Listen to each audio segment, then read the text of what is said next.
शुक्लाम्बरधरं विष्णुं शशिवर्णं चतुर्भुजं प्रसन्नवदनं ध्यायेत् सर्वविघ्नोपशान्तयेत्। गुरुर्ब्रह्मा गुरुर्विष्णुः गुरुर्देवो महेश्वरः गुरुः साक्षात् परब्रह्म तस्मै श्रीगुरवे नमः। व्यासाय विष्णुरूपाय व्यासरूपाय विष्णवे नमो वै ब्रह्मनिधये वासिष्ठाय नमो नमः। पूजन्तं राम रामेति मधुरं मधुराक्षरम् आरुह्य कविताशाखां वन्दे वाल्मीकिकोकिलं। श्रुतिस्मृतिपुराणानाम् आलयं करुणालयं नमामि भगवत्पादशङ्करं लोकशङ्करं।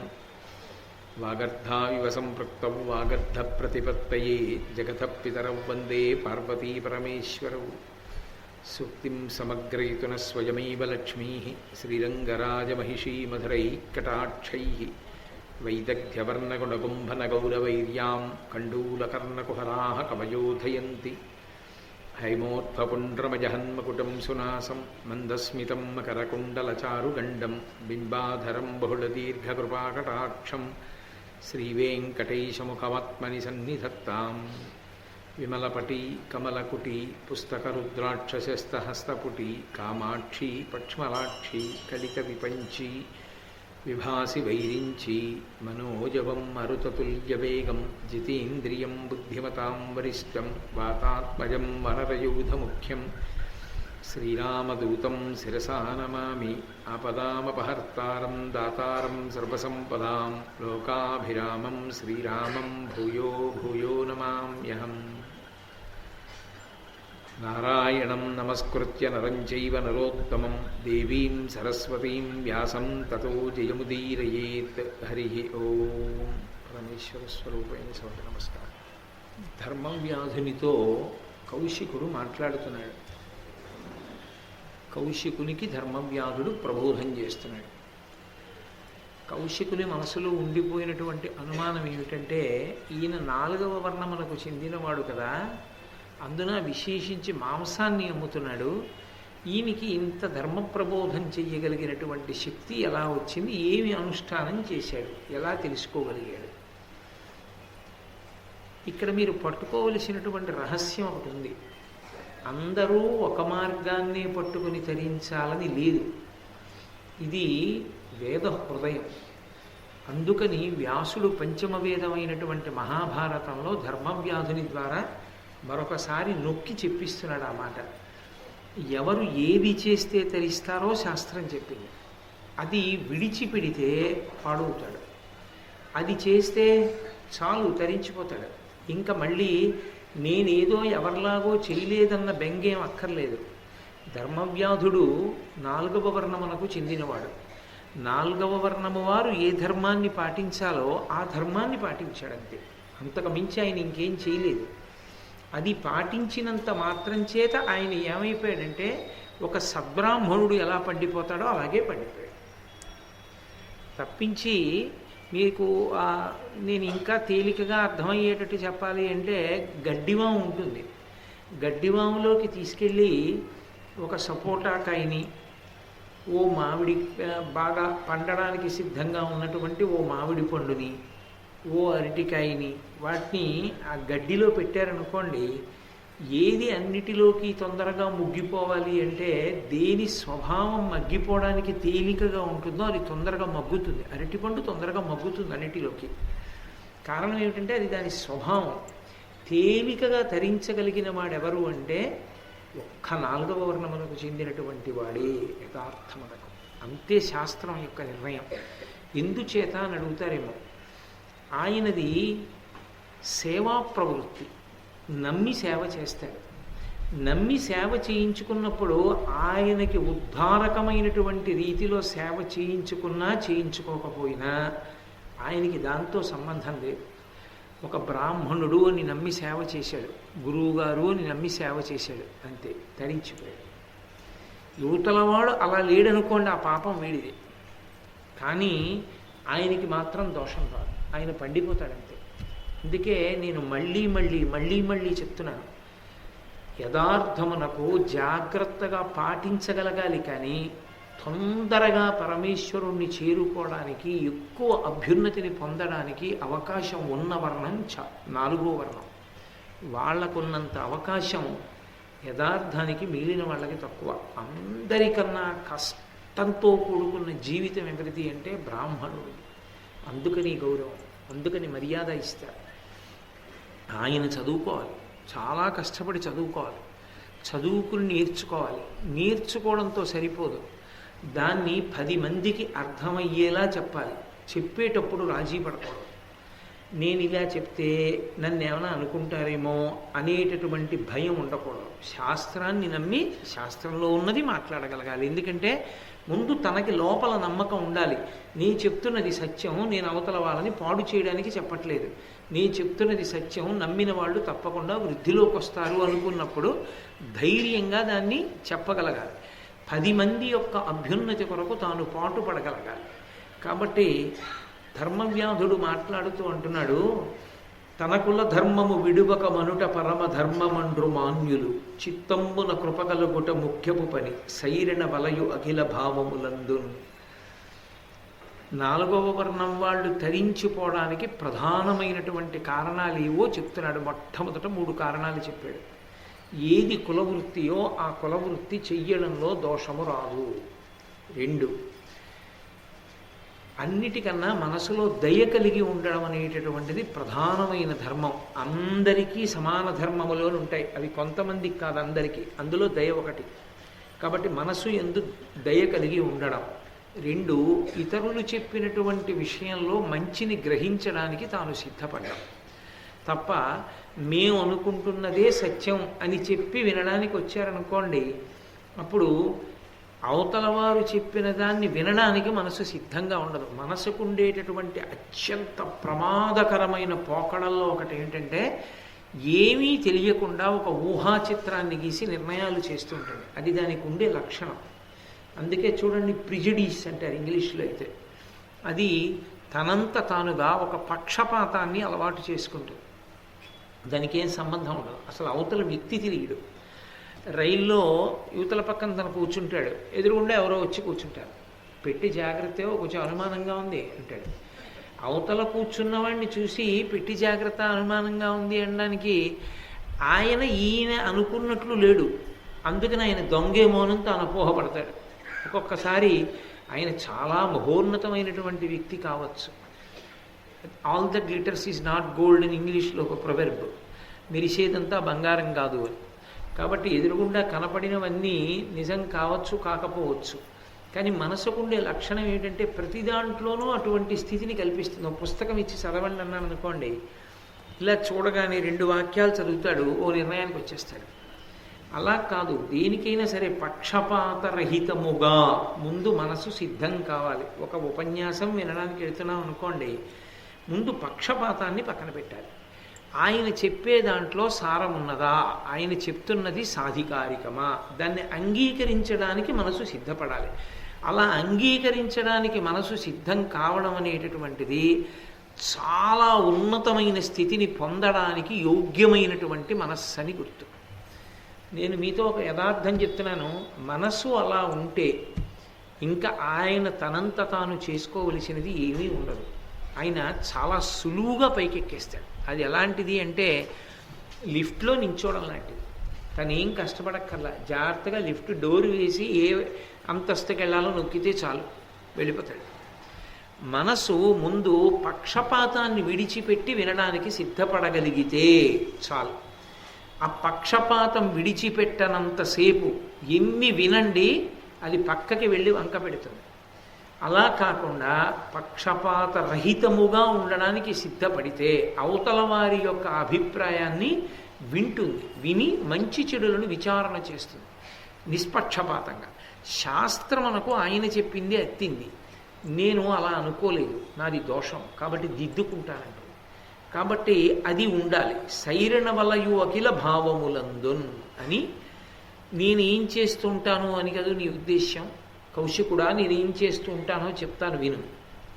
వినయము విస్తరిల్ల గురువృద్ధ జనాతిథి విప్ర దేవతార్చనలోనరింతు, సత్యమును శౌచము ఏమర ఈగి మన్ననందనుపుదు, భృత్య బంధుతతి దల్మి వహింతు, అసూయ చేయ ఇందును మరి తృష్ణ సొంప, పరదోష కథా విముకుండ నిప్పుడు. నేను పాటించేటటువంటి ధర్మాలు ఇవి, వీటిని పాటిస్తూ ఉంటాను. అంటే మీ జాగ్రత్తగా అర్థం చేసుకోగలిగితే ఇవే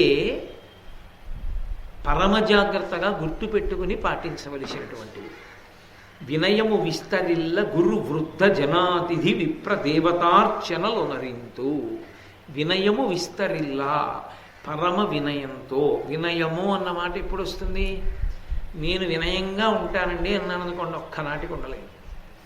వినయంగా ఉండడం ఎప్పుడు అలవాటు అవుతుంది అంటే నేను లఘువుని అని ముందు నేను నిశ్చయం చేసుకోవాలి.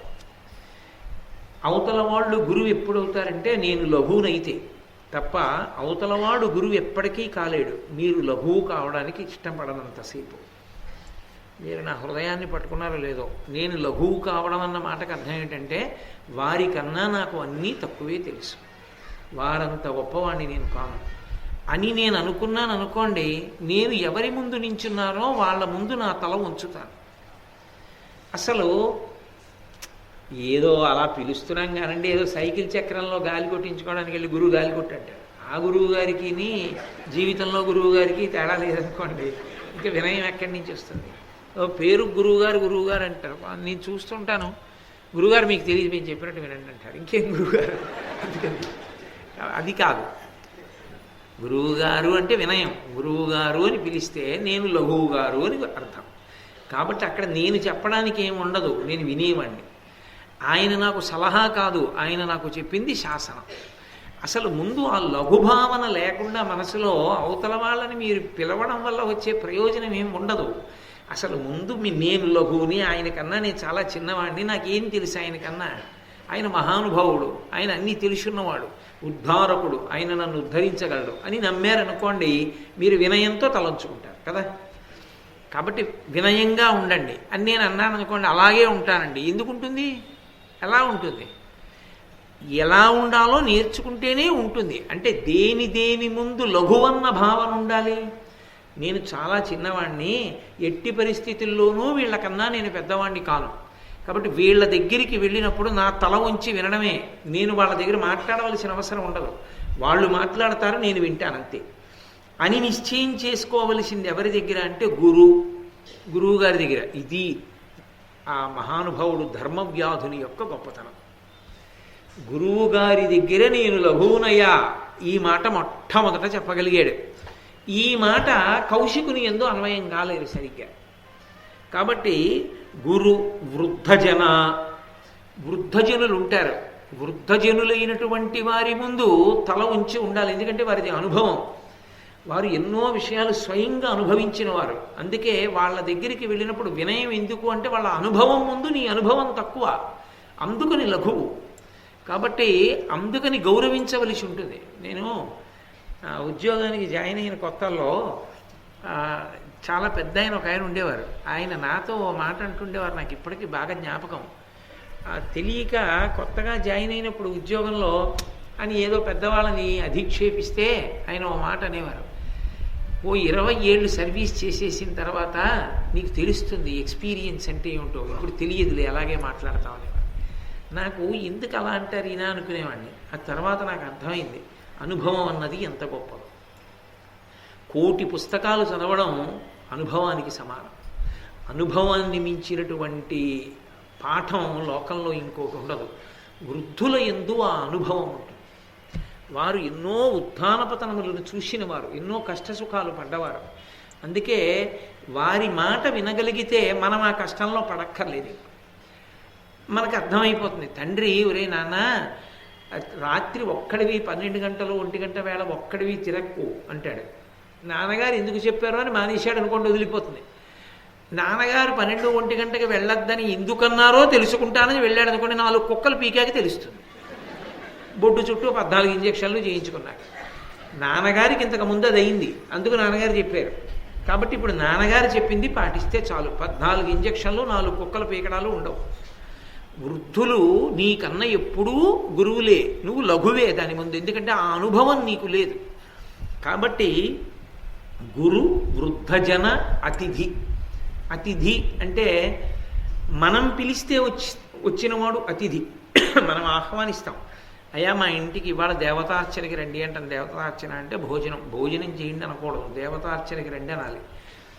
అలా వస్తే అతిథి. ఆయన ఒక తిథి నాడు ఉంటాడు, రెండవ తిథి నాడు ఉండడు. ఏదో ద్వాదశి నాడు వచ్చాడు అనుకోండి, త్రయోదశి నాడు ఉండదు, వెళ్ళిపోతాడు. ఆయన అతిథి. అభ్యాగతి అంటే మీరు పిలవకుండానే వచ్చినవాడు, మీ అదృష్టం పండింది అని గుర్తు. అభ్యాగతికి నియమం ఏమిటంటే, అభ్యాగతి వచ్చారు అంటే మీరు భోజనం చేసే సమయంలో అభ్యాగతి వచ్చారనుకోండి, ఏదైనా పెట్టి తినాలి. పరమేశ్వరుడు ఆ రూపంలో వచ్చి ఉన్నాడు అని గుర్తు. ఎందుకంటే మీరు పిలవలేదు, వాళ్ళే వచ్చారు. కాబట్టి అది అభ్యాగతి. అతిథి కన్నా కూడా అభ్యాగతిని మరింత మర్యాదతో చూడాలి అని శాస్త్రం. అది బంధువులకు మాత్రం వర్తించదు.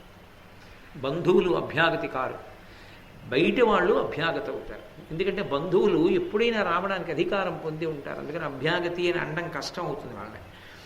కాబట్టి గురు వృద్ధ జనా అతిథి విప్ర దేవతార్చనలొనరింతు. విప్ర అంటే బ్రాహ్మణులు. బ్రాహ్మణులను ఎందుకు గౌరవించడం అనే అనుమానం అక్కర్లేదు. బ్రాహ్మణులు వేదాన్ని చదువుకుని ఉంటారు, వేదమే ప్రమాణం. నాయన ఇది ఇలా చేసుకో, ఇది ఇలా చేసుకో అని ఉదారుడై చెప్తాడు. కాబట్టి బ్రాహ్మణుడికి భూసురుడని పేరు. భూలోకమనందు దేవత. భగవంతుని యొక్క అనుగ్రహాన్ని తేవడంలో ఆయన సిద్ధహస్తుడు. కాబట్టి మన పనుపున ఈశ్వరుడికి నివేదన చేస్తాడు ఏదైనా సరే. మన గోత్రం నామం చెప్తే మన పనుపున ఆయన పూజ చేస్తాడు, మనకు ఆయన ముహూర్తం పెడతాడు, మన పనుపున ఆయన పూజ చేస్తాడు వరుణి పుచ్చుకొని. అన్నీ మన కొరకు చేసి పెట్టి ఈశ్వరానుగ్రహాన్ని మనకి తెచ్చి పెడతాడు. కాబట్టి విప్ర పూజ చెయ్యాలి. కాబట్టి విప్ర దేవతార్చనలొనరింతు. దేవతల యొక్క పూజ, దేవతలు అనుగ్రహించగలరు, మనకి లేనిది వాళ్ళు కటాక్షించగలరు. అందుకని దేవతల దగ్గర నేను చిన్నవాణ్ణన్న భావనతో పూజ చేయాలి. అందుకని నేను చేసే పని ఏమిటో తెలుసా? యాంత్రికంగా చెయ్యాలి. వీళ్ళ ముందు నిలబడినప్పుడు నేను లఘువు అన్న భావనతో నేను నిలబడతాను. సత్యమును శౌచమును ఏమరా. సత్యము అంటే అబద్ధం ఎప్పుడు ఆడను. శౌచము అంటే అంతఃశౌచము, బాహ్య శౌచము అని రెండు ఉంటాయి. బాహ్యమునందు శౌచం ఎందుకు పోతుంది అంటే ఈ శరీరానికి అదో లక్షణం. అది ఎప్పుడు మలాన్ని విసర్జిస్తూ ఉంటుంది, ఏకకాలమునందు కాదు, అది ఎప్పుడూ విసర్జిస్తూ ఉంటుంది. చెవి ఉందనుకోండి, గులిమి పడుతూ ఉంటుంది, కన్ను పుసి కడుతూ ఉంటుంది, ముక్కులో శేష పదార్థమంతా కూడా అట్ట కడుతూ ఉంటుంది. అది ఎక్కువైతే పవిత్ర కార్యం చేయడానికి అధికారం ఉండదు.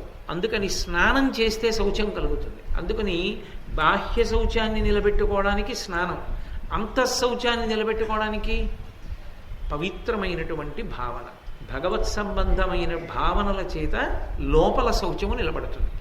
అందుకని నేను బాహ్యమునందు ఆంతరమునందు శౌచమును నిలబెట్టుకుంటాను. లోపల అపవిత్రమైన ఆలోచనలు నేను దగ్గరికి రానివ్వను. ఎప్పుడూ ఏది ఆలోచించినా చాలా మంచి హృదయంతో ఆలోచన చేస్తాను. అవతల వాళ్ళు చెడ్డవాళ్ళు అని మొదలుపెట్టాను, అవతల వాళ్ళు మంచివాళ్ళు అని ఆలోచన ప్రారంభం చేస్తాను. దాన్ని అంతఃశౌచము అంటారు. కాబట్టి నేను ఆ శౌచాన్ని నిలబెట్టుకుంటూ ఉంటాను. అలాగే ఈ మన్ననందనుపుదు, నేను ఈయన నా వలన ఇది పొందితే ఆయనకి ఒక గొప్ప ఉపకారం జరుగుతుంది, అలా చేయడానికి నా దగ్గర అవకాశం ఉందనుకుంటే ఒక్క క్షణం ఆలోచించను ఆ ఉపకారం చేయడానికి. అది నేను దాచేసుకుందామని ఆలోచించను. నా దగ్గర ఉన్నది ఆయన దగ్గర లేనిది, ఆయన దగ్గర అది లేదు. అది లేకపోయినా లేనందున ఆయన ఒక గొప్ప పని చేసుకోలేకపోతున్నాడు. నా దగ్గర ఉంది, ఇప్పుడు నా దగ్గర ఉన్నది ఆయనకిచ్చి ఆయన శాస్త్రానికి నిలబడేటట్టు చేసి నేను తరించగలను అని ఆలోచించి వెంటనే చేస్తాను. అది దానము అన్న మాటకు అర్థం. అందుకని చతుర్థి విభక్తి వేస్తారు. దానం చేసేటప్పుడు నాది కాదు అన్న భావనతో ఇచ్చేస్తారు. దానం చేసేటప్పుడు మనసులో ఉండవలసినటువంటి లక్షణం అది. సంతోషంతో ప్రహృష్ట హృదయంతో చెయ్యాలి. అవతల వాడికి లేదు అని ఇవ్వడం కాదు, నన్ను ఉద్ధరించడానికి అవకాశం వచ్చింది అని చేస్తారు. నేను మీకు ఒక ఉదాహరణ చెప్పాలి అంటే, ఒక ఆయనకు ఒక పెద్ద కారు ఉంది, ఇంకొక ఆయన పెళ్లి చేసుకుంటున్నాడు. ఆయన పాపం అంత డబ్బున్నవాడు కాదు. కూతుర్ని కళ్యాణ మంటపానికి తీసుకెళ్ళాలి, డబ్బు లేదు. అందుకని ఆయన నడిపించి తీసుకెళ్ళిపోతాడు పెళ్లి కూతుర్ని. అప్పుడు ఈయన చూశాడు, రేపు మీ ఇంట్లో పెళ్ళా, నా కారు పంపిస్తున్నాను, మీరు ఒక రోజు వాడుకోండి. పెళ్లి కూతుర్ని పెళ్ళికి తీసుకెళ్ళి పెళ్ళి అయిపోయిన తర్వాత అత్తవారింట్లో దింపేశాక నా కారు నాకు పంపించేయండి అన్నాడు. ఇప్పుడు ఆయనకి ఏ పుణ్యం వస్తుందని నేను చెప్పవలసి ఉంటుందో తెలుసా? లక్ష్మీదేవినే వహించి తీసుకెళ్ళిన పుణ్యం ఆ కారు యజమానికి వస్తుంది. ఎందుకని? పెళ్లి కూతురు లక్ష్మీ స్వరూప, అందుకని నడిచి వెళ్ళకూడదు, బుట్టలో తీసుకెడతారు. కాబట్టి ఆమె నడిచి అత్తవారింటికి వెళ్ళకూడదు, వాహనం మీద తీసుకెళ్ళాలి. అది వాళ్ళు ఉభయులకు లేదు, ఇటు పిల్లనిచ్చిన వాడికి లేదు, పిల్లని పుచ్చుకున్న వాడికి లేదు. అప్పుడు ఉన్నవాడు ఆదుకున్నాడు. ఇప్పుడు ఉన్నందుకు తాను అదృష్టాన్ని పొందాడు. లక్ష్మీదేవి యొక్క అనుగ్రహాన్ని పొందడానికి తనకు అవకాశం వచ్చింది. అవతల వాడికి లేదని ఇచ్చాననుకుంటే అహంకారం అవుతుంది. తనని ఉద్ధరించడానికి పరదేవత ఒక అవకాశాన్ని కల్పించింది. అన్నభావనతో చేస్తాను, అందుకని మొట్టమొదట వినయము విస్తరిల్లా అని ప్రారంభించడానికి కారణం అది. లేకపోతే వినయం ఎందుకు ఉంటుంది? అహంకారం వస్తుంది, వాడికి లేదు నేను ఇచ్చానని. కాదు, నా అదృష్టం పండింది, నేను ఇలా తరించగలిగాను అనుకునిస్తాడు. కాబట్టి నేను అలా దానం చేస్తూ ఉంటాను. అలాగే భృత్య బంధుతతి దాల్మి వహింతు, నేను కేవలం ప్రేమిస్తాను కొంతమందిని, కేవలం ప్రేమిస్తాను. సాధ్యమైనంత వరకు అసలు ద్వేషభావన అన్నది మనసులో పెట్టుకోను. ఎవరి ఎందో తెలుసా? భృత్య, తన దగ్గర పనిచేసేటటువంటి వాళ్ళని ప్రేమిస్తాడే తప్ప వీడు ఎత్తుకుపోతాడేమో, వీడు ఏమైనా చేసేస్తాడేమో, నీ లేకుండా ₹1 జేబులో పడేసుకుంటాడేమో, అసలు ఆ ఆలోచన నేను చెయ్యను. నా దగ్గర పనిచేస్తున్నాడు, నేను ఎంతో అభిమానిస్తాను. భృత్య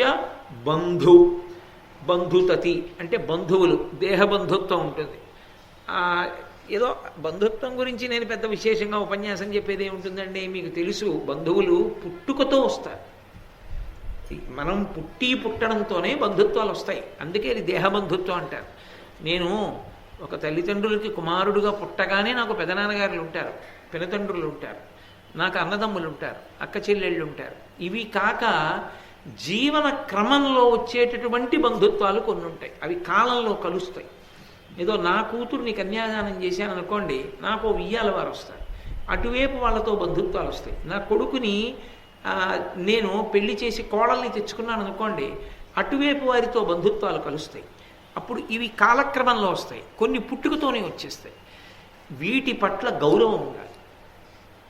ఎంత అమర్యాదతో కూడుకున్న వాళ్ళు కానివ్వండి, వాళ్ళకి అవమానం జరుగుతుందేమో నేను వెళ్ళి అక్కడ నిలబడకపోతే అన్న సందర్భం ఒకటి వచ్చిందనుకోండి, అప్పుడు దాన్ని అవకాశంగా వాడుకోకూడదు. అది బంధుగౌరవం అన్న మాటకు అర్థం. నువ్వు ఉత్తప్పుడు ఏదైనా ఓ మాట పర్వాలేదు, ఏమీ దోషం కాదు, నీకేదో అభిప్రాయ భేదం ఉంది అలా ఉండకూడదు అని చెప్పు, తప్పేం లేదు. కానీ వాళ్ళ ఇంట్లో ఓ కార్యం జరుగుతోంది, ఉదాహరణకి నా తమ్ముడు ఉన్నాడు అనుకోండి, నా తమ్ముడితో నాకేదో అభిప్రాయ భేదం ఉంది, నువ్వు అలా జీవించకూడదు, తప్పు, నీ జీవన విధానాన్ని నేను అంగీకరించాను అన్నాను అనుకోండి, వాడు అలాగే ఉన్నాడు. ఒక ఉదాహరణకి చెప్తున్నాడు, వాడు కూతురికి పెళ్లి చేసుకుంటున్నాడు, నేను రానని అనుకోను. నాకు వాడి జీవన విధానం పట్ల భిన్నాభిప్రాయం ఉన్నా నేను పెళ్లికి వెళ్ళడం మాత్రం మానకూడదు. అది మర్యాద అంటే. ఎందుచేత అంటే నేను వెళ్ళలేదనుకోండి, వాడు అవమానింపబడతాడు, వాడిని నమ్మరు. ఏమంటారంటే వాళ్ళ అన్నగారు ఎందుకు రాలేదు పెళ్ళికి? అన్నగారిది పెద్దరికం కదూ. పెద్దరికం ఉన్నప్పుడు పెద్దరికం ఉన్న అన్నగారే రాలేదంటే ఈయన్ని మనం ఎంత నమ్మచ్చు అన్న భావన ఏర్పడుతుంది. అప్పుడు నా తమ్ముణ్ణి నేను చులకన చేశానా లేదా? అభిప్రాయ భేదం ఉన్నా వెళ్ళవలసిందే. ఎక్కడ తను వెళ్ళకపోతే అవమానం వస్తుందో అక్కడికి వెళ్ళాలి. అలాగే దాన్ని శాశ్వతం చేసుకోకూడదు. బంధువులతో అభిప్రాయ భేదం ఉండడం వరకు దోషం లేదు, ఉంటుంది, తప్పకుండా ఉంటుంది, ఎంత కాదన్నా. కానీ దాన్ని శాశ్వతత్వం మాత్రం ఇవ్వకూడదు ఎప్పుడు. శాశ్వతత్వం అంటే ఏ కారణానికి నేను ఆ గుమ్మం ఎక్కను, ఏ కారణానికి వాడు ఈ గుమ్మం ఎక్కకూడదన్న భావన మాత్రం బంధుజనమునందు ఉండరాదు. అసలు ఆ జీవితానికి అర్థం లేదు. నువ్వు అభిప్రాయ భేదం ఉంటే ఉండొచ్చు, ఎక్కడో అక్కడ ఏదో ఒకటి ఉంటుంది, నేను కాదన్నావు. కానీ నువ్వు వెళ్ళడానికి అభ్యంతరం ఉండకూడదు, వాళ్ళు నీ ఇంటికి రావడానికి అభ్యంతరం ఉండకూడదు. అంత మాత్రం ఎప్పుడు జటిలం చేసుకోకూడదు బంధుత్వాన్ని. బంధుత్వంలో అంత దూరం వెళ్ళినటువంటి వాడు విజ్ఞత లేనివాడు. అసలు తనకి 10 మందితో ఎలా మెసలాలో తెలియదనమాట వాడికి. కాబట్టి బంధుత్వము అంటే ఒక బంధం ఉంది. ఆ బంధనాన్ని తెంపే అధికారం నీకు లేదు. అది ఈశ్వరుడి చేత పడిపోయింది ఆ బంధనం. ఇప్పుడు నేను ఒక తల్లి తండ్రి కడుపున పుట్టినప్పుడు వాళ్ళ కడుపున పుట్టిన వాళ్ళతో నాకు బంధుత్వం ఉంది, నా అన్నదమ్ములు అని. దాన్ని తెంపే అధికారం నాకు ఎక్కడుంది చెప్పండి. నేను ఎలా అంటాను? వాడికి నాకు సంబంధం లేదండి. కొందరు తెలిసి తెలియని ధూర్త ప్రలాపనలు మాట్లాడతారు. వాడు చచ్చిపోయాడు, నేను స్నానం చేశానంటుంటారు. అఘాయిత్యం మాటలు. అంటే అసలు వాడికి జీవితం తెలియదు మాట్లాడడం. నువ్వెవరివి తెంపుకోవడానికి? ఒక్కనాటికి తెగదా బంధం. నీ శరీరం ఉన్నంతకాలం వాళ్ళు నీ అన్నదమ్ములే, వాళ్ళు నీ అక్క చెల్లెళ్ళే. బంధుత్వాలన్నీ అలాగే నిలబడతాయి. నువ్వు వదులుకున్న బంధుత్వాలు, అందుచేత నువ్వు పాడైపోయావు అంతే. అందుకే పెద్దలైనటువంటి వారి ఇంటికి వాళ్ళు ఇష్టపడని వాళ్ళు కూడా వచ్చి అన్నం తినెడతారు. పెద్దలైన వారు బంధుగృహానికి వాళ్ళ జీవన విధానము ఇష్టం లేకపోయినా పెడతారు. ఎందుకో తెలుసా? అది వాళ్ళ మర్యాద. తన మర్యాద తాను నిలబెట్టుకోవాలి. తన మర్యాద అవతల వాడి వల్ల తను పోగొట్టుకోవడం ఏంటి? మళ్ళీ వెరితనం కాదది. అది బంధువుల యందు జాగ్రత్తగా ఉండుట అన్న మాటకు అర్థం. అది తప్పించి అసలు అదే రాలేదనుకోండి, ఈశ్వరుడు నువ్వు ఇవి తెంపుకోకురా అని కొన్ని సంబంధాలు పెట్టాడు. మిగిలినవి నీ ఇష్టం, ఉంచుకుంటే ఉంచుకో, తెంపుకుంటే తెంపుకో అన్నాడు. వాటిని తెంపుకోకుండా ఉండడమే నీకు చేత కాలేదు. నిన్ను ఎవరు నమ్మాలి నాకు చెప్పండి? నాకేదో ఓ తమ్ముడు ఉన్నాడో, అక్కుందో, చెల్లుందనుకోండి, వాళ్ళతోనే అసలు నేను జీవితంలో గుమ్మం ఎక్కను, జీవితంలో నా ఇంటికి రాకూడదన్నాను అనుకోండి, ఉన్న 10 మందితో నాకు అలాంటి సంబంధం లేకపోతే, ఈశ్వరుడిచ్చిన బంధాల్లో నేను నిలబెట్టుకోలేకపోతే, బయట మీరు నన్ను ఎలా నమ్ముతారు? నేను మీ ఇంటికి వస్తానని, మిమ్మల్ని నా ఇంటికి రాణిస్తానని మీరు నమ్మగలరా నన్ను? నా శీలమునకది పరీక్ష అవుతుంది. వాడి మాట దేవుడు ఎరుగు. అందుకే బంధువుల ఎడల సుహృద్భావన కలిగి ఉండుట అన్న మాటలోని పరిణితికి అర్థం అది. అలాగని అంటకాగిపోకూడదు. నీకు పరమ భేదాభిప్రాయం ఉంది, అలా ఉండకూడదు, అది వైదికం కాదు, అలా జీవించకూడదని ఉంది. అంటకాగిపోకూడదు. ఎక్కడుంచాలో అక్కడ ఉంచాలి. ఎక్కడుంచాలో అన్న మాటలో అర్థం అసలు వెళ్ళకపోవడము అన్నది ఉండకూడదు. తెలిసి ఉండాలి. ఆయన అంగీకరించడం మన జీవన విధానాన్ని. కాబట్టి ఆయన మర్యాద అది అంతే. ఆయనలా మనం బతకలేము. ఆయన అలా బతకగలడు. ఆయనకు ఆ సంస్కారం ఉందని తనతో విభేదించేవాడు కూడా ఒప్పుకోగలగాలి, అలా ప్రవర్తించగలగాలి. నేను అలా ప్రవర్తిస్తాను, అది ఆయన పరిణితి. ధర్మవ్యాధుడు చూడడానికి మాంసం అమ్మేవాడిలా ఉంటాడు, 4వ వర్ణమునకు చెందినవాడు, కానీ ఆయనకి ఎంత పరిణితి ఉందో చూడండి.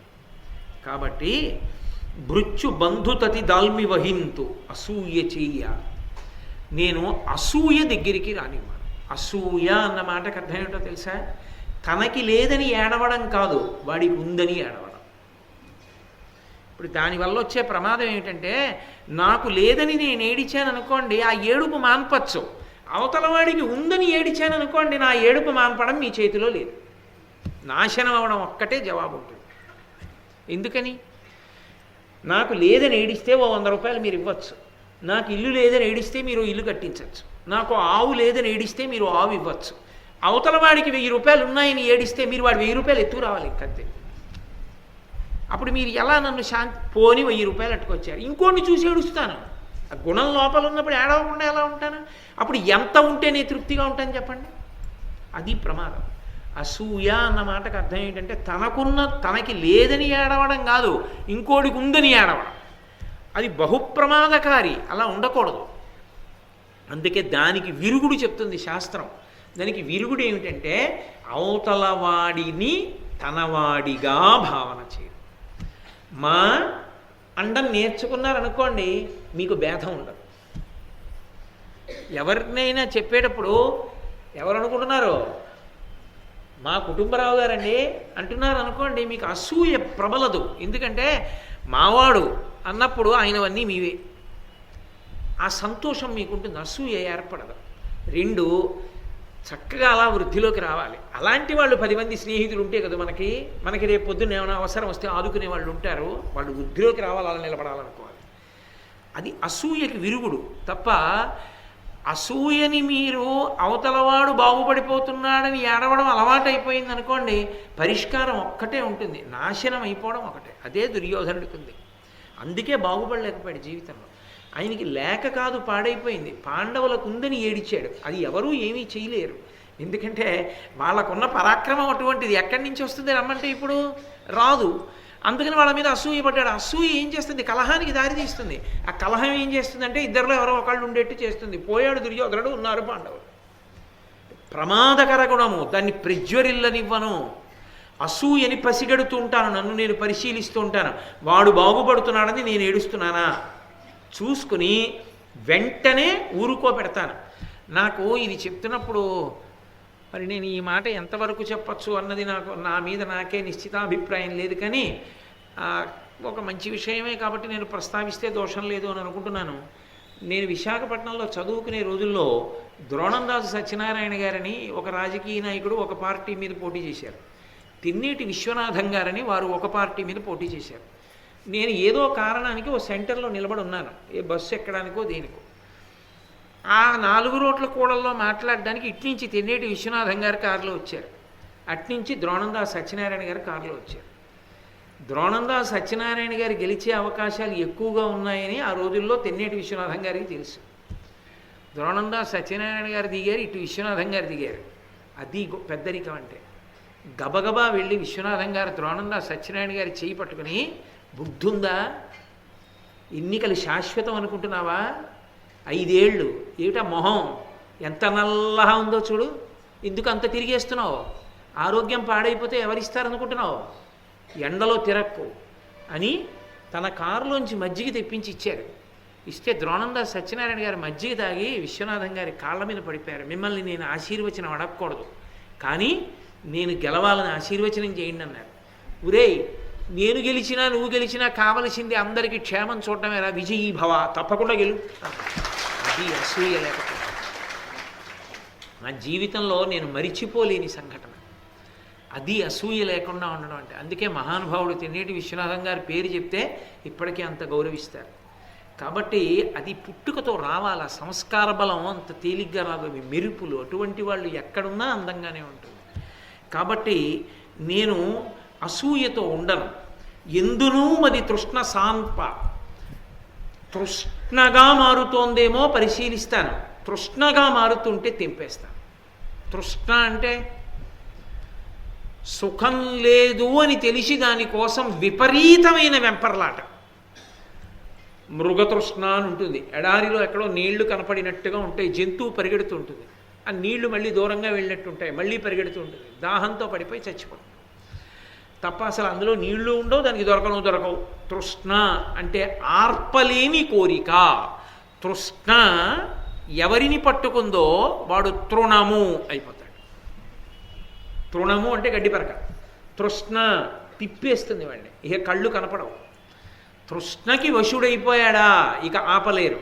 నెయ్యి పోసి అగ్నిని ఎలా ఆర్పలేరో, కోరికలు విజృంభించడాన్ని ఊరుకుంటే, అర్థం లేకుండా పెరిగిపోతే కోరికలు, అవి తృష్ణ. దానికోసం అలా తిరుగుతూనే ఉంటాడు, దానికి అంతే ఉండదు.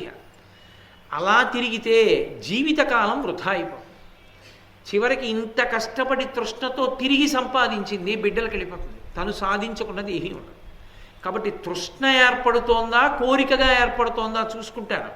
అది వైదికమైన కోరిక, నాకు కలగచ్చా కోరిక, తప్పు లేదు, అనుకున్న దాన్ని అనుమతిస్తాను. అది తృష్ణ, అనుమతించాను. కోరికకి తృష్ణకి తేడా ఉంటుంది. నాకు కొడుకు పుట్టాలి, కోరిక, అంగీకారం, ఒప్పుకున్నారు శాస్త్రం. ఎందుకని? కొడుకు పుట్టాలి, పితృరుణం తీరాలి. నాకు కూతురు ఉండాలి, కన్యాదానం చెయ్యాలి, ఒప్పుకున్నాం. నాకు ఇల్లు ఉండాలి, అందులో ఉండాలి, అంతఃపురం అయ్యి ఉండక్కర్లేదు, నేను తలదాచుకోవడానికి ఒక గూడు చాలు, ఇల్లుంది, తృప్తి.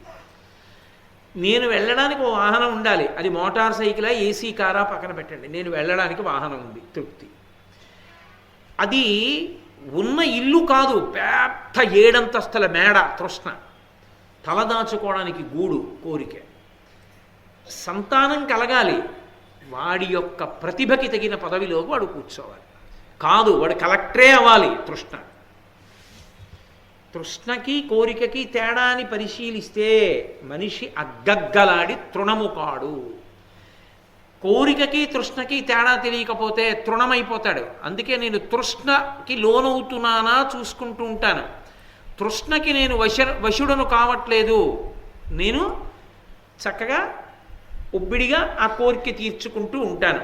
పుణ్యమునకు మాత్రము అది అన్వయం కాదు. పుణ్యమునందు తృష్ణ ఉండవలసిందే. ధర్మమునందు పుణ్యమునందు శుశ్రూషయందు తృష్ణ ఉండాలి.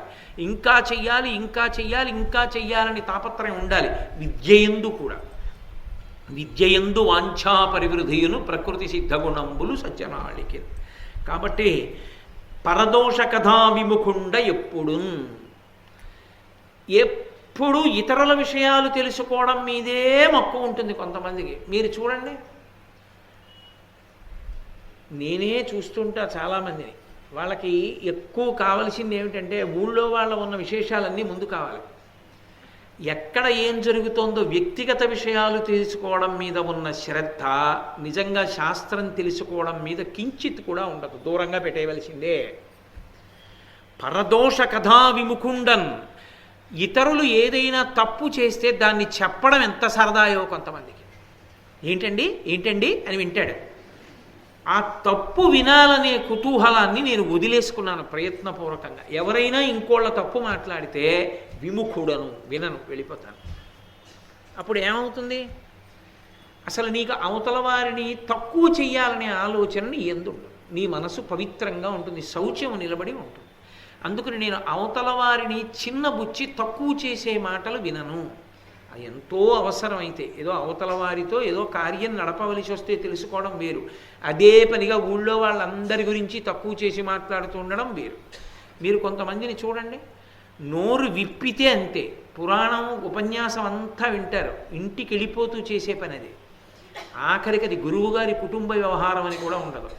అక్కర్లేని ప్రతి విషయంలో వేలు పెడతాడు. నా దగ్గరున్న అంతేవాసుల్లోనే నేను ఎంతోమందిని చూశాను. బతుకు బజార్న పడుతుందని బయట పెట్టలేదు, కానీ ఎంతోమంది ఉంటారు అలా. ఇది మనం ఆయన కుటుంబ విషయంలో మనం వేలు పెట్టచ్చా అన్న మర్యాద కూడా ఉండదు. అంత టెంపరితనంతో ప్రవర్తిస్తారు కొంతమంది. కాబట్టి నేను పరదోష కథా విముఖుణ్ణి. నేను ఇతరుల యొక్క దోషములు వినడానికి అంగీకరించాను. నేను శాంతంగా ఉండడానికి ప్రయత్నిస్తాను. కాబట్టి ఎప్పుడు నేను ఈ స్వభావాన్ని ప్రయత్నపూర్వకంగా ఏర్పాటు చేసుకున్నాను. ఇది పుట్టుకతో వచ్చింది కాదు, ప్రయత్నపూర్వకంగా అలవాటు చేసుకున్నాను. అంటే ఈ గుణములుంటే చాలు. 4వ వర్ణములో ఉన్నవారికి ఈ గుణములు ఏర్పరచుకోగలిగితే చాలు, వారు తరించిపోయినట్టే. ఇక యజ్ఞాలు చెయ్యాలా, యాగాలు చెయ్యాలా అన్నది అన్వయం కాదు, అది వేరొకరి విషయం. ఒకటే ప్రభుత్వం అయినా రేషన్ కార్డు ఇచ్చేవాడు ఒకడు, తీర్పు చెప్పేవాడు ఒకడు, గ్రంథాలయం నడిపేవాడు ఒకడు, కారాగారంలో పెట్టేవాడు ఒకడు, ఉత్తరాలు బట్వాడా చేసేవాడు ఒకడు. ఎవడి శాఖ వాడిదే, ఒకడి పని ఇంకొకడు చేయడు. అంతా ప్రభుత్వ కార్యాలయమే కదండి అని చెప్పి పోలీస్ స్టేషన్కి వెడితే రేషన్ కార్డు ఇవ్వరు. ఎంఆర్ఓ ఆఫీస్కి వెళ్ళి మా ఇంట్లో దొంగలు పడ్డారంటే కేసు రాసుకోవాలి. ఎక్కడికి వెళ్ళాలో అక్కడికే వెళ్ళాలి. ధర్మం కూడా అంతే. ఎవరు ఏది పాటించాలో అది పాటిస్తే చాలు, వాళ్ళు తరించిపోతారని చెప్పి. కాబట్టి నేను ఇవి పాటిస్తాను. పాటించి తరించాడా లేదా ఒక్కటే గుర్తు. వచ్చిన బ్రాహ్మణుడి మనసులో ఏముందో కూడా తెలుసుకోగలిగాడా అంటే ఆ స్థాయిని పొందేశాడా లేదా, పొందేశాడని గుర్తు. కాబట్టి నాయనా, నేను నా గురించి చెప్పవలసి వచ్చింది, తప్పలేదు. ఎందుచేత చెప్పవలసి వచ్చింది అంటే నేను నీ మనసులో సరి అయిన అభిప్రాయాన్ని పొందాలి. నేను ఏదో మాంసం అమ్ముతున్నానని, నాకేం తెలుసని నీ మనసులో ఒక అభిప్రాయం ఉంది. నేను ఏం చేస్తుంటానో ముందు చెప్పకపోతే నీ మనసులో నా మీద ఒక సరి అయిన అభిప్రాయం ఉండదు. ఉండనప్పుడు నేను చెప్పేది నీ తలకెక్కదు. వీడు చెప్పేవాడా అనిపిస్తుంది, అందుకు చెప్పవలసి వచ్చింది, దానికి బాధపడుతున్నాను అన్నాడు. అంటే తనని తాను పొగుడుకోవడం అవలా, నేను ఇలా చేస్తా అలా చేస్తా అంటే అది తప్పలేదు, చెప్పవలసి వచ్చింది. అంటే ఆయన ఇంకొకరికైతే అలా చెప్పుకోడు, తన గురించి తాను చెప్పుకోడు, తప్పక చెప్పవలసి వచ్చింది. అలా తన గురించి తాను చెప్పుకున్నందుకు బాధపడుతున్నాడు. ఇంకొక తను చెప్పుకొని ఉత్తమ గుణం బయటికి వచ్చింది అది. కాబట్టి ధర్మం గురించి నీతో మాట్లాడతాను, విను. ధార్మికులు సలుపు ఉత్తమ కర్మము చెడనాడు నాస్తిక జనం విను. ఆ దుర్మతుల తెరగు గైకొని ధర్మమునిడ ప్రీతి వదల తగదు బుధనుకును. లోకంలో ధర్మాన్ని పట్టుకునే వాళ్ళు కొంతమంది ఉంటారు, ధర్మం గురించే మాట్లాడేవాళ్ళు కొంతమంది ఉంటారు. అసలు ధర్మం గురించి మాట్లాడకుండా ధర్మాన్ని ఎప్పుడూ పట్టుకోని వాళ్ళు కొంతమంది ఉంటారు. ఏమిటండి ధర్మం, ఏమిటండి అవన్నీ, ఏడు పురాణం, ఏడు వేదం ఏమిటి, కావ్యం ఏమిటి అనేవాళ్ళు కొంతమంది ఉంటారు. రాముడు నడిచినట్టు నడవాలండి అనేవాళ్ళు, రామాయణాన్ని నమ్ముకునేవాళ్ళు, రామాయణంలో చెప్పినట్టు బ్రతికేవాళ్ళు కొంతమంది ఉంటారు. కానీ ప్రయత్నపూర్వకంగా ధర్మం గురించి చెప్పి ధర్మాన్ని నమ్ముకుని బతుకుతున్నవాడి పక్కన నువ్వు చేరు తప్ప ఏమి ధర్మం ఏమి వేదం అనేటటువంటి వాళ్ళ దగ్గరికి మాత్రం వెళ్ళకు. ఎందుకంటే వాళ్ళ మాటలు ఎక్కువగా వింటే నీ మనసు అలాగే తయారవుతుంది, ఆ ప్రవర్తన చేత పాడైపోతావు. అందుకని వద్దు, నువ్వు ధర్మాన్నే పట్టుకునే ప్రయత్నం చేయి తప్ప ధర్మ వ్యతిరేకమైనటువంటి సభలకి ధర్మ వ్యతిరేకమైన ప్రబోధాల్ని వినవద్దు, ధర్మ వ్యతిరేకమైన ప్రవర్తన కలవారితో కూడవద్దు. అది అసలు ధర్మం గురించి తెలుసుకోవలసిన మొదటి విశేషం. ఇక దానంబు సత్యంబు తపము యజ్ఞము ఆర్జవము కామ లోభాది వర్జనంబు గురుజన శుశ్రూష క్రోధరాహిత్యంబు దమము సంతోషమధ్యయన నిరతి దాంభికత్వము లేమి దైన్యంబు వరయమి అనసూయ అనహంక్రియాభియుక్తి తలపంగ ఆద్యమైతనరు ధర్మమపుడు కొనియాట నాస్తిక కోష్టి జనమి శీల సంరక్ష తీర్థ సంసేవ శౌచము అఖిల భూతంబులందు దయార్ధుడుట మిత హితోక్తులు సంసిత మిత్ర గుప్తి ఇన్నియును శిష్టచరితంబులిద్ధరి చరిత.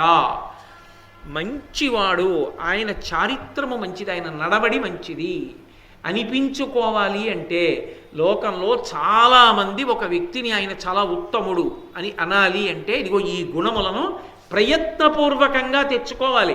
అవి తమంత తాము రావు, నువ్వు ప్రయత్నం చేసి తెచ్చుకోవాలి. దానంబు, దాచుకో అని చెప్తుంది కానీ మనసు ఒకళ్ళకి ఇచ్చుకో అని చెప్పదు. దాచుకో అన్న మనసుని దెబ్బ కొట్టి ఇవ్వడం అలవాటు చేసుకోవాలి. కాబట్టి దానంబు సత్యంబు, ఎందుకు ఇప్పుడు ఆ నిజం చెప్పడం అని చెప్పడం మానేస్తాడు కాదు, ధైర్యంతో సత్యమే చెప్పగలగాలి. తపము, తపము అంటే ఇక్కడ ఇంద్రియ నిగ్రహము అని, ఇంద్రియములను నిగ్రహించాలి, గుర్రాల్ని విడిచిపెట్టినట్టు విడిచిపెట్టకూడదు. యజ్ఞము, దేవతలకి హవిస్సునిచ్చేటటువంటి ప్రయత్నం చెయ్యాలి. అలాగే ఆర్జవము, ఆర్జవము అన్న మాటకు అర్థం ఏమిటంటే రుజువర్తన, ముక్కుకు సూటిగా ఉండుట. మూడిటి యందు అంటే మనసులో ఏది ఉన్నదో దానినే చేయుట, దానినే మాట్లాడుట. మూడిటిని ఏకీకృతం చేయడం అలవాటైతే మనస వాచ కర్మణ ఏకీకృతమైతే రుజుత్వం అంటారు. ఆ రుజుత్వమునందు నిలబడుట. కామలోభాది వర్జనంబు, కామము లోభము మొదలైన దుర్గుణాలకి దూరంగా జరగడానికి ప్రయత్నం చేయడం, అవి మనని విడిచిపెట్టేటట్టుగా ప్రవర్తించడం.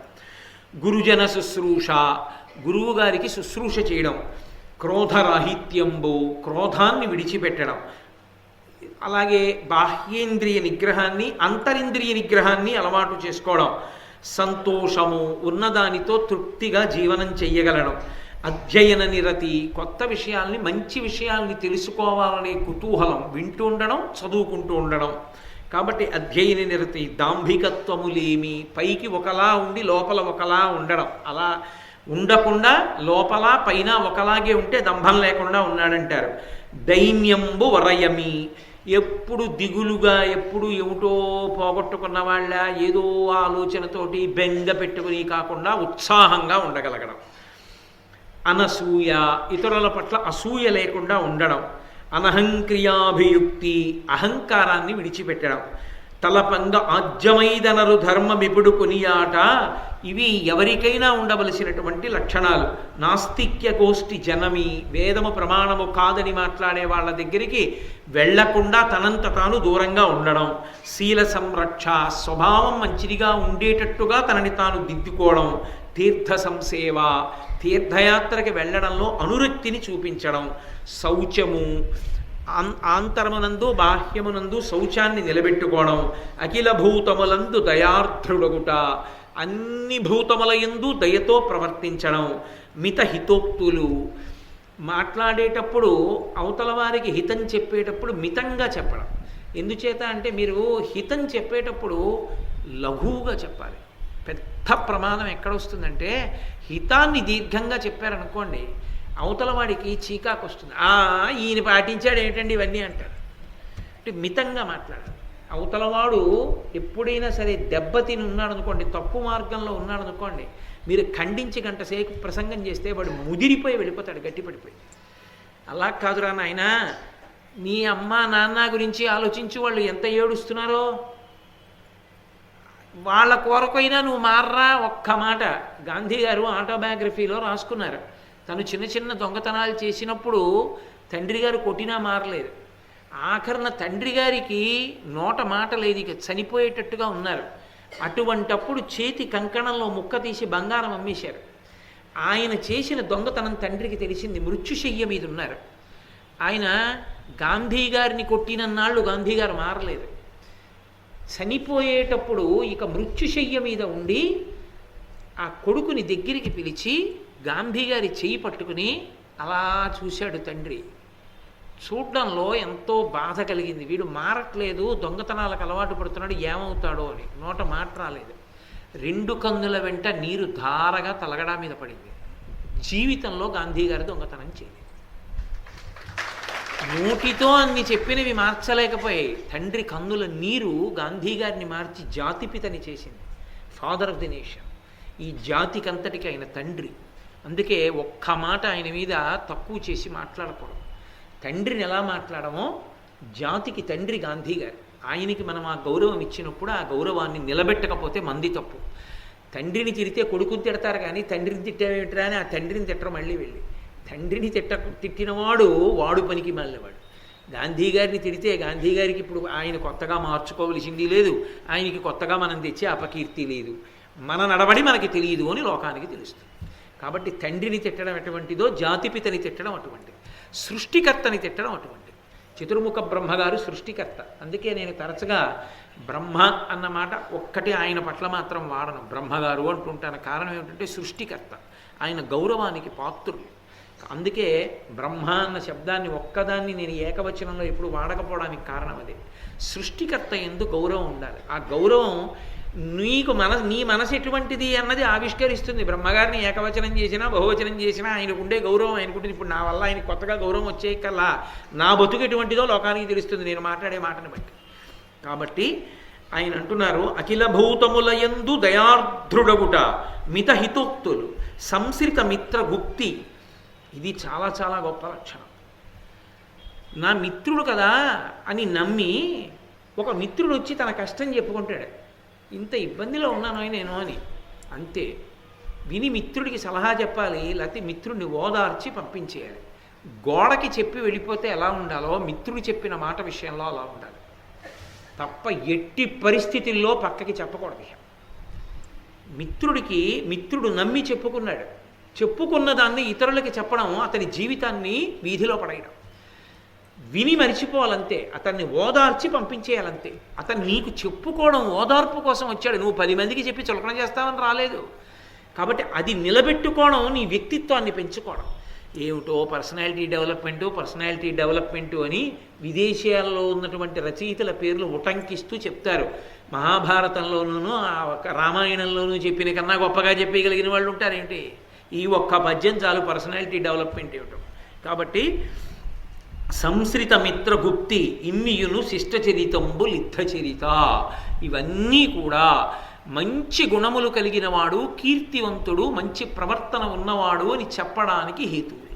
అవి తమంత తాము రావు, పుట్టుకలో ప్రయత్నపూర్వకంగా అలవాటు చేసుకోవాలి. ఏదైనా తెలియగానే ఎవరికి చెప్పేద్దామా అనిపిస్తుంది, నోరు మొయ్యి చెప్పద్దని మనసు యొక్క నోరు ముయ్యాలి. అది గుణం, అది సంపాదించుకోవాలి తాను కోరి. కాబట్టి వేద విహితంబులను శాస్త్ర విహితములను శిష్ట చరితంబులను అనచెప్ప నొప్పి ధర్మములు 3 విధముల దనరుచుండు కడగి ఇన్నియో సద్గతి కారణములు. సద్గతి అంటే మంచి గతి, మార్గమునందు వెళ్ళి చేరుకోవలసిన దాన్ని చేరుకోవాలి అంటే ఎప్పుడూ కూడా మనం అనుసరించవలసినవి కొన్ని ఉన్నాయి. ఒకటి వేద విహితంబు, వేదమును ప్రమాణంగా తీసుకుని బ్రతకాలి. శాస్త్ర విహితంబు, శాస్త్రాన్ని ప్రమాణంగా తీసుకుని బ్రతకాలి. శిష్టచరితంబు, పెద్దలైన వారు ఎలా ప్రవర్తిస్తున్నారో అలా ప్రవర్తించాలి. 4వది అంతరాత్మ ప్రబోధం. ఈ 3 లేకపోతే లోకంలో, వేదము లేకపోతే, శాస్త్రము లేకపోతే, అటువంటి ప్రవర్తన కలిగిన పెద్దలు లేకపోతే అంతరాత్మ ప్రబోధం. కలియుగ లక్షణం ఏమిటంటే ముందు 3 ఉన్నా వదిలేసి 4వ దాన్ని పెద్దది చేసి మాట్లాడటం. అంతరాత్మ ప్రబోధన 4వదే తప్ప 3ంటిని దాటింది కాదు. అందుకే ఆ 3 చెప్పి వదిలిపెట్టేశాడు ధర్మవ్యాధుడు. ఎంత పెద్ద మనిషో చూడండి. కాబట్టి ఈ 3 సద్గతి చేరడానికి కారణములు. ఈ 3టిని ప్రమాణంగా తీసుకుని బ్రతకాలి ఎప్పుడు బ్రతికినా, తప్ప ఇంకొకటి ప్రమాణంగా తీసుకోకూడదు. కాబట్టి నాయన అహింస గురించి నీకు కొన్ని మాటలు చెప్తా. ఎందుచేత అంటే నేనేదో జంతువుల్ని చంపేస్తున్నాను, హింస చేస్తున్నాను అంటున్నావు కదూ. అసలు హింస అన్న మాట గురించి వేదం ఏం చెప్పిందో తెలుసుకో. వేదము ప్రమాణం తప్ప చంపడం హింస అయితే అసలు లోకంలో హింస చెయ్యనివాడన్నవాడు ఉండడు. హింసని గురించి వేదం ఏం చెప్తోందో చెప్తాను విను. ఫల మూలౌషధి శాకంబులు పశు మృగతతులు భక్ష్యములుగా భూతంబుల కజుడు చేసెనని అస్ఖలితంబుగ మ్రోయు శృతులు కాదనవశమే. శృతులు వేదాలు చెప్తున్నాయి. చతుర్ముఖ బ్రహ్మగారు జీవకోటినంతటినీ సృష్టి చేసినప్పుడు వాళ్ళు తినవలసిన ఆహారం ఏమిటో నిర్ణయం చేశాడు. సమస్త ప్రాణికోటి అంటే పులులు సింహాల దగ్గర నుంచి మనుష్య కోటి వరకు తినవచ్చు అన్నదాన్ని ఆయన 2గా విభాగం చేశాడు. శాకాహారము మాంసాహారము అని విభాగం చేసి మాంసము జీర్ణమయ్యేటటువంటి వ్యవస్థ ఏదో నిర్ణయం చేశాడు. శాకాహారము జీర్ణమయ్యేటటువంటి వ్యవస్థ ఏదో నిర్ణయం చేశాడు. ఎలా నిర్ణయం చేశాడు? పుట్టుకతోనే మాంసమునందు అనురక్తి ఉంటే, ఆ చంపి తినడంలో అనురక్తి ఉంటే అది మాంసాహారి అని గుర్తు. ఎదురుగుండా తెచ్చి పెట్టినా తినకుండా శాకాహారంతో సమృద్ధిగా పెరగగలిగితే అది శాకాహారి అని గుర్తు. ఆ జీర్ణ వ్యవస్థకి ఇచ్చాడు ఆ శక్తి. కొన్నే దాన్ని జీర్ణం చేసుకుంటాయి, కొన్నికి విముఖత, నోటిలో పెట్టుకున్న నవలో జీర్ణం చేసుకోలేవు, అవి వాంతి అవుతుంది ఒకవేళ లోపలికి పుచ్చుకున్న. ప్రాణివర్గాన్ని అలా విభాగం చేశాడు. అందుకే ఏరుక్కు తీసుకెళ్ళి మాంసం పెట్టండి, అది తినదు. బలవంతంగా నోట్లో కుక్కితే వాంతి అవుతుంది దానికి. ఒక్కొక్క జీర్ణ వ్యవస్థకి ఒక్కొక్క శక్తి పెట్టాడు పరమేశ్వరుడు. అందులో ఫలములు, పళ్ళు, మూలములు, వేర్లు, అలాగే కొన్ని కాయలు, శాకంబులు, ఆకుకూరలు మొదలైనవి, పశువులు, అలాగే మృగములు, వీటినన్నిటినీ కూడా తినేవాటిగా నిర్ణయం చేశాడు. ఎవరు? అన్నిటినీ మనిషిని తినమని కాదు, కొన్నిటిని మృగాలు తినాలని నిర్ణయం చేశాడు, కొన్నిటిని మనుష్యుడు తినాలని నిర్ణయం చేశాడు. మనిషి పరమేశ్వర నిర్ణయమునందు యథార్థమునకు శాకాహారి. క్షత్రియుల్ని మినహాయించాడు. ఎందుచేత అంటే ఆయన యుద్ధభూమిలోకి వెళ్ళి న్యాయాన్ని సంరక్షించడానికి పోరాటం చేస్తాడు. అందుకని వాళ్ళు తినకపోతే దేహదారుఢ్యం నిలబడదు, కాబట్టి వాళ్ళు తినవచ్చు అని అంగీకరించారు. కాబట్టి ఈ లోకంలో ఏవి ఆహారంగా తీసుకోవాలి అని బ్రహ్మగారు నిర్ణయం చేసినప్పుడు అందులో మృగములు కూడా ఉన్నాయి, పశువులు కూడా ఉన్నాయి, వాటిని కూడా తినవచ్చు అని నిర్ణయం చేశాడు. అంటే అవి తినబడితే హింస అయితే అసలు అవి తినబడడానికి వీలుగా ఇంకొక ప్రాణిని ఆయన సృష్టించి ఉండకూడదు కాదు. అంటే దాన్ని తినవలసింది దాన్ని తింటే ఏది తిందో అది హింస చేసిందని చెప్పడానికి అవకాశం లేదు.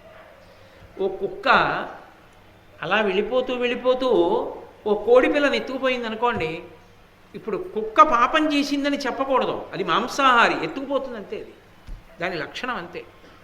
కాబట్టి అది దానికి అది ఆహారం, అది తినేస్తుంది అలా. ఇప్పుడు ఆ కోడి పిల్లని రక్షించుకోవలసిన యజమాని రక్షించుకోకపోతే అది ఎత్తుకుపోతుంది. అలా తినమని బ్రహ్మగారే రచన చేశాడు, అందుకే తింటాయి అవి, దానికి అలవాటైపోయింది అలాగా. కాబట్టి అన్నీ హింస అని అహింస అని మాట చెప్పి పట్టుకొమ్మనడం కష్టం.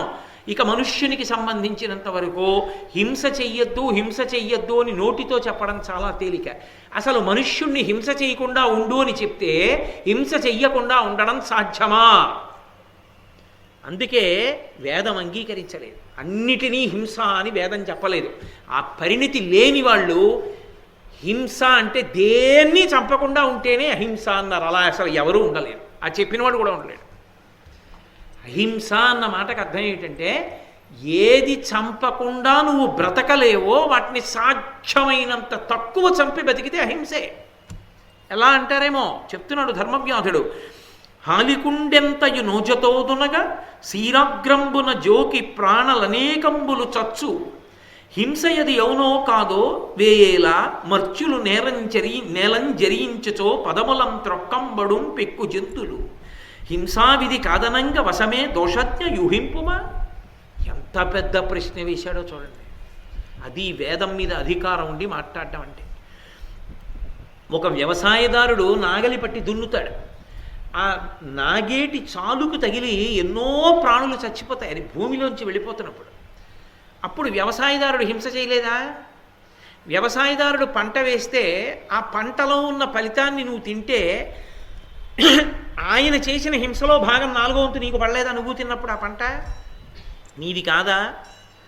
అలాగే అది హింసనాలా కాదనాలా? అప్పుడు ఏమండి నేను అన్నం తినకుండా ఎలా ఉంటానండి? ఆయన పొలంలో ఆయన నాగలు పెట్టి దున్నుతున్నప్పుడు కొన్ని ప్రాణులు చచ్చిపోతే మధ్యలోనే నాదే హింస అంటే ఇప్పుడు ఆయన పొలం దున్ని ఆయన ఒక్కడే తిన్నాడా? వచ్చిన పంట నువ్వు కూడా తిన్నావా? పంట నీది, పాపం ఆయనదినా నీకు వేస్తా ఉన్నారు. కాబట్టి నువ్వు కూడా హింస చేసిన వాడివేనా? హింస చెయ్యొద్దు అని చెప్పడానికి అన్నం తిన్నావా? అన్నం తిన్నావంటే పాపం వచ్చిందా లేదా? ఇప్పుడు అసలు హింస చెయ్యొద్దని చెప్పడానికి నీకు అధికారం ఎక్కడి నుంచి వచ్చింది? ఎవడో హింసావాది? ఎవడసలు 100కి 100 పాళ్ళు హింస చేయకుండా ఉండగలిగిన వాడు ఎవరయ్యా? సరే, ఇది చెప్పడానికి ఒక ఆయన బయలుదేరాడు, ఎవరూ హింస చేయకండి అని చెప్పడానికి. బయలుదేరి కారెక్కి వచ్చాడు. ఆయన కారు చక్రాల కింద పడి చచ్చిపోయా అనేక ప్రాణులు. ఇప్పుడు ఆ చెప్పడానికి వచ్చినవాడు హింస ఎవరి ఖాతాలో పడినట్టు ఆ హింస? ఆ వచ్చినవాడు మాట్లాడుతుంటే మైకు దగ్గర కూర్చున్న శబ్ద తరంగాల యొక్క ప్రకంపనలకి ఎన్నో ప్రాణులు చచ్చిపోతాయి. ఇప్పుడు ఆ పాపం ఎవడి ఖాతాలో వేయాలి? హింస చెయ్యొద్దని చెప్తున్నవాడి ఖాతాలోనే వెయ్యాలా? వింటున్నవాడు కాదు, వాడు నిశ్శబ్దంగా ఉన్నాడు. ఈయనే గట్టిగా గొంతుటూ పడిపోయాడు. మరి ఈయన హింస చెయ్యట్లా? ఏమయ్యా మరి ఇది హింస కాదా? సలిలము ఉర్వి ఆకాశము సర్వము జంతుమయంబు కావునం కలుగు నవస్యముం సకల కర్మములందున హింస హింసకుం తొలగిన దేహయాత్రయును దుర్ఘటమైనటులుండు.